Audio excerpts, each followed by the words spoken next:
Morning Tribe, it is Wednesday here in Sydney, Australia. Today we are talking about calisthenics versus weightlifting and how they carry over to one another in strength.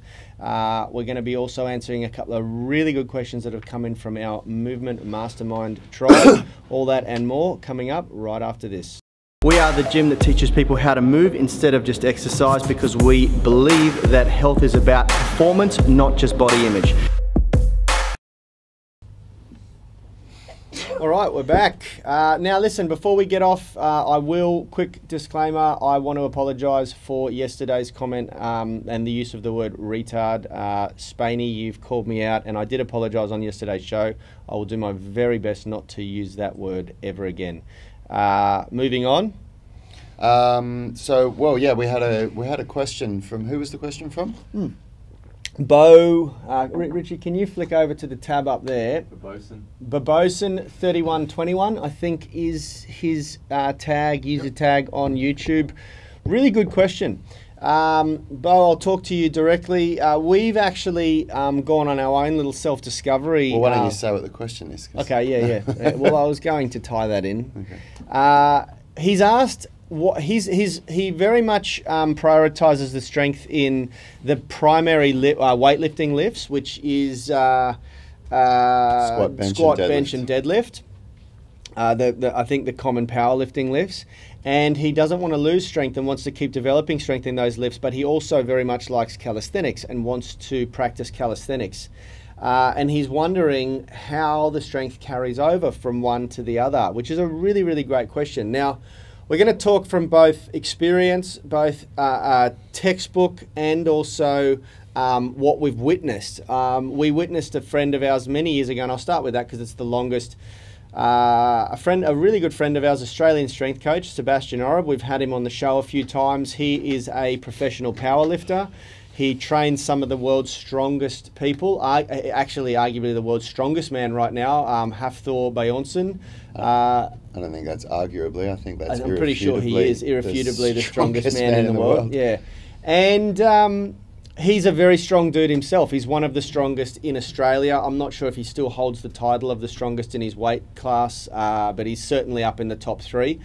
Now, when we installed our first Swedish ladder here in the gym, without any practice at all, he was able to hold an ugly but very good human flag. Now, Bass had never done any sort of calisthenics training, and that was completely new to him, and he just played around with it, and after about 5 minutes he could do a flag. Now, he wasn't like in a gymnast's sort of context, it wasn't perfect form, he didn't have his legs perfectly straight and all that, but by God, he was strong, you know.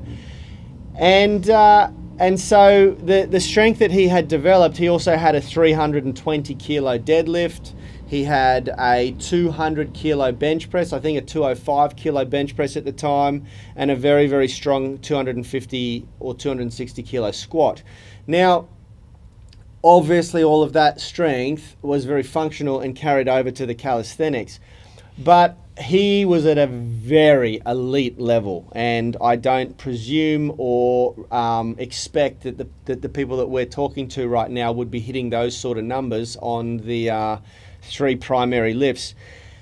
The textbook has it in reverse, and what the theory is that calisthenic strength actually carries over much better to barbell strength, and we've certainly experienced that ourselves. Now, we've experienced both, and we can share my story on the muscle ups, and I've always had a more traditional weightlifting background, and I was, like, in comparison to people like Sebastian, a very mediocre level of strength. But if I'm compared to general populations, I was quite strong. I had a 280 kilo back squat, 220 kilo deadlift, and about 140 to 145 kilo bench press, depending on if you got me on a good day. Man, you're waffling on about this one. Really? Yeah. Well, I'm just sharing our experience. Right. Yeah. Well, yeah. Okay, let me finish. I'm started now. Now, I could do muscle-ups within 5 minutes of Rad showing me the technique, whereas it took him years and years and years to nail the skill. 2 years, I think, or a year, was it? About that. Yeah, okay. So that's an example, another example. But the textbook will say that it carries over from calisthenics to weightlifting. Not the textbook, the research. The research. Research shows. Well, that's what I mean by that. Research shows that closed kinetic chain movements have a much greater carryover to open kinetic chain movements. Yeah. So for that for the lower body, the deadlift and the squat are both closed kinetic chain movements, and for that reason are far superior to things like a leg press or a hyperextension, or things like that. Yep. But for the upper body, a bench press is a open kinetic chain movement, and so is a bent over row. And for that reason, the closed kinetic chain movements, calisthenics versions of them, do have a greater strength carryover. Yep. And people that have done far greater research into this than we have, and who have achieved phenomenal results, will all say that that this is. And I can't think of these examples. I cannot. And so please don't anyone say, show me some examples, because I cannot show you examples. But one of my teachers, Ido Portal, who has taught me a hell of a lot, and who has done way more research into it than I have, gives examples of how there's lots of ex-professional gymnasts that move into weightlifting and do very, very well at it, but the other way doesn't happen. Yeah. You don't get ex-weightlifters moving into gymnastics and doing well at it. It's like the strength that they develop doesn't allow them to get into gymnastics as well. And gymnasts can move into a lot of other sports and do quite well, because the majority of their movements are closed kinetic chain movements, and they have a really good balance between strength and flexibility. Yeah, and we've also recently experienced this because we do most of our strength testing using barbells. And we certainly do a few strength tests for calisthenics movements for isometric holds, but the majority of them are done. We measure our strength improvements using barbells, and we do that once every 6 weeks. And there's certainly been a carryover. A lot of our members have noticed that, without touching a barbell for 6 weeks and only practicing calisthenics, because we just did a big calisthenics hypertrophy block, which is lots of volume. Yeah, they all experienced improvements in barbell strength. Yeah, and the other, to go back to your question, if the question is, am I going to lose strength in my primary lifts if I start doing calisthenics? In all honesty, if you you stop probably squatting will. and deadlifting, absolutely. But you probably will, because you're moving from being a specialist to being closer to a generalist. And if you specialize in anything, you'll be better at it than someone that generalizes in it. But what's the trade-off? Like, if you don't do calisthenics and you don't start exploring movement and all you do is weightlifting, then yeah, you'll just get stronger at weightlifting, but that's what you'll be good at. You'll be a weightlifter. Yeah.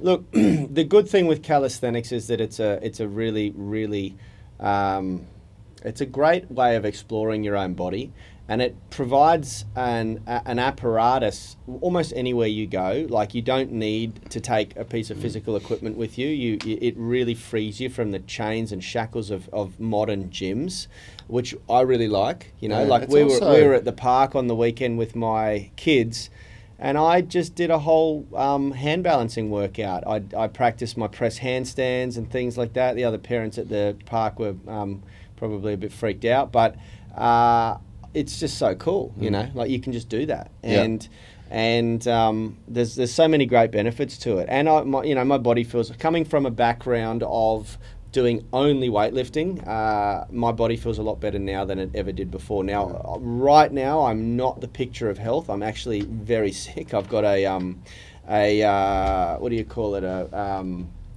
What's the thing that's in a parasite. I've got a parasite in my gut that I'm working on killing, and I'm on a very heavy course of antibiotics, so I look a bit parched and I've lost a lot of weight. So don't take that for it, but generally my strength and ability is so much better than it used to be. So much better.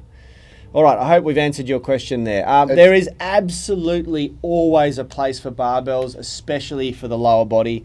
I do urge you, and this is part of your question, to continue deadlifting and squatting. It is so important to train the lower body with those movements.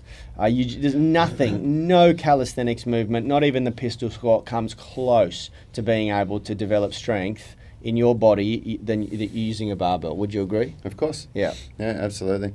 And then the other thing as well is, like, even though you might fear that you're going to lose something if you stop focusing on your weightlifting, which you'll lose being a specialist at weightlifting, but what you'll gain from it is just astronomical. Like when you step out of the dogma of your specialization and you start adopting a generalist approach where you learn from other things, there's a period where you're a total beginner, but then when you come out of that and then you look at the skill set, like, you don't lose your skill at weightlifting. Like my best back squat is 170 kilos, and I did that very well. There was I did it so well that I immediately went to 180 to try that, and I failed 180. I should have gone for 175, but 170 was double my body weight. And you can see it on Instagram. I did it very cleanly if you go back a year or two. But that was just me we did super accumulation, and I just tested it at the end of a 2-week phase just to see what my 1RM squat was. And I've never really done that again because I'm not interested in pushing my body to that limit. But I've just recovered from a meniscus tear last year. And when I say recovered, I'm still got restrictions. There's still things I can't do. And I didn't do any barbell squatting for at least, would have been 10 to 12 months or something like that. And then from squatting for about 3 or 4 weeks and just playing around with, like, I started at 40 kilos and then went to 60 and then to 80, and then we did a strength phase where I did 110 and I was doing sets of 3. And the only reason I didn't do more is because I was really aware that I shouldn't be pushing my knee that much. But it felt so easy for me. And 110 kilos on a squat after not doing, at my body weight, it's 84 kilos, after not doing any squatting for years, for almost a year, shows you, and recovering from a knee injury, it shows you that, like, that stuff is still there. It's still there for you. It's readily accessible. You're not going to lose it, but if you don't do things that you've never done before, you'll never learn new things. You know, you'll never get better at it, and all you'll do, and like when you learn something new, if this represented the maximum amount that you could benefit from doing something, in the first couple of years is when you get to here. And then, like, the next 20 years, you might get to there. So if you're really good at weightlifting, you've already passed that point where you get those maximal gains. And, like, maybe you'll work your ass off in the next 10 years to improve by, like, another 20 or 30% on what you are now, you know? Like the other thing that should be noted here, and what Rad's sort of alluding to, is that it's a lot easier to maintain strength once you've got it already than it is to get it in the first place. And there are really like straightforward physiological reasons why. We tipped on a few of them yesterday. You know, there's those six keys to developing strength, 6 adaptations that have to occur throughout the central nervous system to make you stronger, and only one of them is really the enlargement and the tissue remodeling. The rest of them have to do with intra and inter muscular coordination, the body's ability to switch on and off the antagonist and agonist muscles.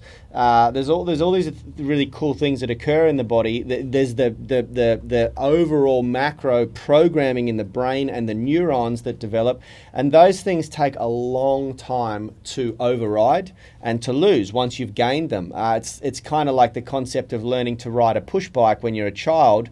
When you're an adult, you may not have ridden a bike for 20 years, but you can still get back on and ride a push bike. You don't have to relearn again. Weightlifting is exactly the same. So yes, you will lose tissue quality and you'll have to build that up, but it happens much quicker because you hold on to intra muscular coordination, you hold on to the programs and the synapses, you hold on to, in most cases, the muscle motor unit coordination and how that all sequences. And you also generally never, unless you completely don't move at all, which is not going to happen because you'll be doing calisthenics, you don't reform inhibitors in the joints that you have to break down again too.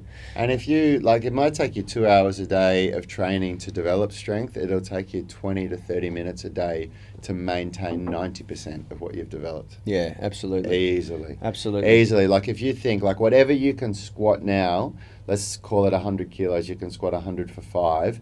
If you stop doing your 1.5 hour workouts and all you did was 1 or 2 or 3 sets a day of a little bit of strength training, I guarantee you'll still be able to squat 90 kilos plus in a year or two's time. So, yeah. And now here comes the shameless plug.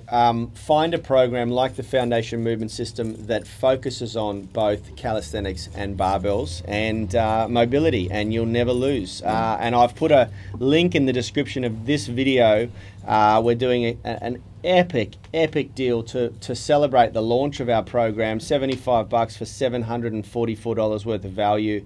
It's never going to happen again, and it's until Tuesday midnight PST time next week. We've spent the better part of probably 4 years developing this program, which that's the time that we've actively been saying, all right, we're going to develop this program. But then there was the 15 years before that of us training in all these different modalities to learn the stuff to put it in there. And we've come up with a very good way of combining barbells and calisthenics into and some gymnastic strength as well into a program that delivers exceptional results. So check it out. Click that link, you'll find out more, and you can't go wrong. And there's a 30-day money-back guarantee anyway, so it's no risk. And really, we just want to get the word out there that not all online coaches are scammers. Yeah, that's right. Yeah. So the next question comes from Fabian Kremser. I hope I'm saying your name right, bro. From Switzerland. So we're getting out there. We're getting around the world. Yeah, awesome. We're actually coming for Christmas this year, bringing my family to Switzerland for Christmas. So he might come knocking on your door, Fabian. So it's a very, very long question in an email, so I'm not going to actually read the question because it actually took me about 5 minutes to read this email. But the nuts and guts of it is that Fabian, after thanking us for the work we do, and he's got our 18-minute stretching routine and loaded mobility routine, he's a triathlete coach, and he wants to basically get his clients or members or students, whatever you want to call them, to do more stretching. And he says the biggest problem is that whenever he says, you need to do this stretching, they always laugh at him and opt for more strength training or more running or whatever. And they say, yeah, we stretched our calves for 5 seconds at the end of going for the run. And so Fabian, common, brother. We've had the same problem when we first started. We had it for over a decade of being personal trainers, where we told people that they needed to stretch, and not one single person ever did the stretching that we told them to do. And what we learned is, this is going to be a hard one, bro, because I'm going to put this all on you.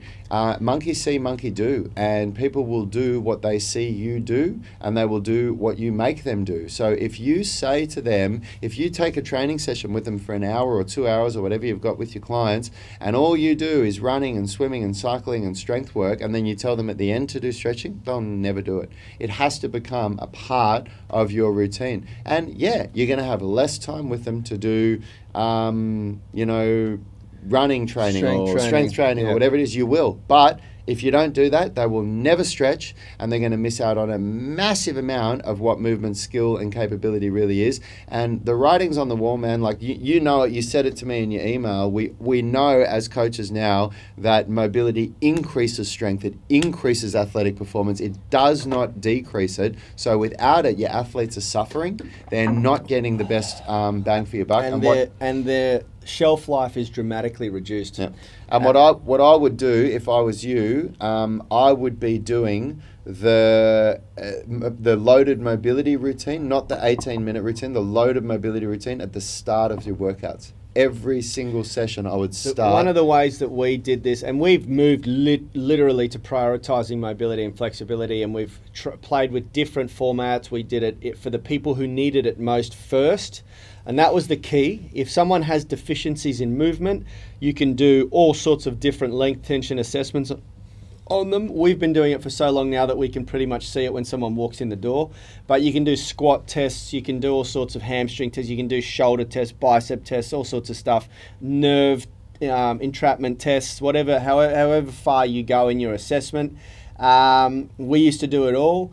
And we then prioritized it, man. If they had mobility issues, mobility comes first. And this is our whole program now is designed around mobility, stability, strength. That's it. And it's in that order, prioritized. if someone comes in and they've already achieved all the prereqs that we need for mobility, then they move on to stability training. And that's got a lot to do with core training and things like that. And then if they're good at that, they move into big strength training, deadlifting and powerlifting and stuff like that. They don't do it in reverse order. And that's really, really important, man. Since we prioritize that, the whole culture of our facility and our program has changed. Now people kick our door down because of our mobility. It's probably our most successful component of the program. It's one of the reasons why so many people come to us. That's right. So few coaches out there are prioritizing mobility, and so few of them know how to do it, that if you do it, I guarantee you in a few years' time, you'll be known as the coach that you go to if you want to get more flexible. And on this note, guys, from a macro standpoint, we're talking very micro right now. From a macro standpoint, I believe, and I'm sure Rad agrees, and Richard and Kalisha, we're all going to live a lot longer going forward. Modern medicine is extending life. There's no doubt about that. And the reality is that we used to have this, like, the gym was about our 20s and maybe 30s, and then it was like people just stopped gymming, stopped training, stopped exercising. It's like priorities change and things like that. And so exercise was very much to support that period of your life where aesthetics are very important to you, because you want to find the ultimate partner, mate, and procreate and all that sort of shit. And it's very primal. It's a primal urge to do so.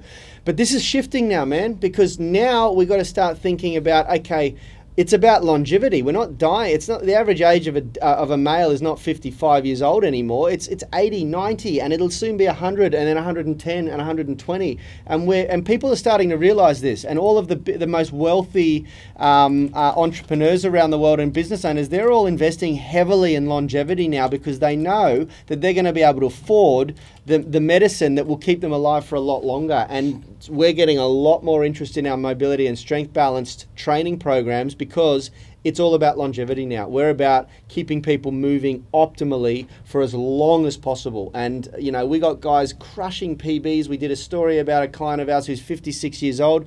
He's just starting now, you know, because he's like, Jesus, I need to start preparing for the future. And if you get onto this bandwagon, the timing is right, that people are waking up to this. It's not just about aesthetics anymore. It's about how your body performs and feels, and not just how you look. And you'll be ahead of the curve. Anyone that gets on this now is still ahead of the curve. Absolutely. The curve is a long way away from, like, the general fitness industry is a long way away from adopting this. Absolutely. Yeah. And by all means, feel free to dive into our mobility programs, use them to train your clients. We get great results. It's tried and tested, and we have no problem with you sharing that content. We just want to get it out there. We're running out of time now. All right, cool. So thanks, Fabian. Hope that helps, man. And we've got one question that's come through on YouTube from E. Fallon. Has said, I just want to get quick advice from you guys. If you do a wall slide facing the wall to strengthen your rotator cuff, do you depress and retract the scapula when performing the move? So that's a movement that you can check out on our YouTube channel. We call it the foam roller wall slide. And wall run, I thought. Wall run, yeah, foam roller wall run. So, no, you don't need to depress and retract the scapula on that one. What you do need to do is absolutely pull the forearms into... We see this all the time in Unity Gym. People look at us and say, I don't feel it. I'm a pretty strong person, definitely compared to the average person in Unity Gym. My strength is up there. When I do that foam roller wall run, it murders me. It absolutely murders me. And I can only get my arms to about there, and if I go much further, my arms start shaking, my elbows go out. The reason why people aren't feeling it is that they're not strict enough on the technique. You have to have your elbows in, the forearms have to be vertical, and the hands need to be in the same line as the forearms. So you can't even have your hands like that or like that. You've got to have your hands in that position with your arms looking like they're on train tracks. So yeah, if you do that, that's the only cue that you need to give and the other cue is that you need to create a posterior pelvic tilt. So you've got to suck your stomach in and tense your bum, and those are the only things you need to worry about. And then besides that, go up slowly and then come back slowly. Don't rush it. Yeah, absolutely. That's it. That's it, man. Thank you for the question online. We love it when people jump into the live chat. We know we're on here at a bit of an awkward time when people are starting work and whatnot, but any live chat we'll do our best to get to. We've actually got a laptop here now that we can see the questions. Well, that's why I keep looking down. E. Fallon's just commented and said that he can feel it more with retraction and depression. Maybe you do, man, but it's definitely not a cue that we use, and I don't think it's necessary. I think you should focus more on what I just explained when I answered your question there.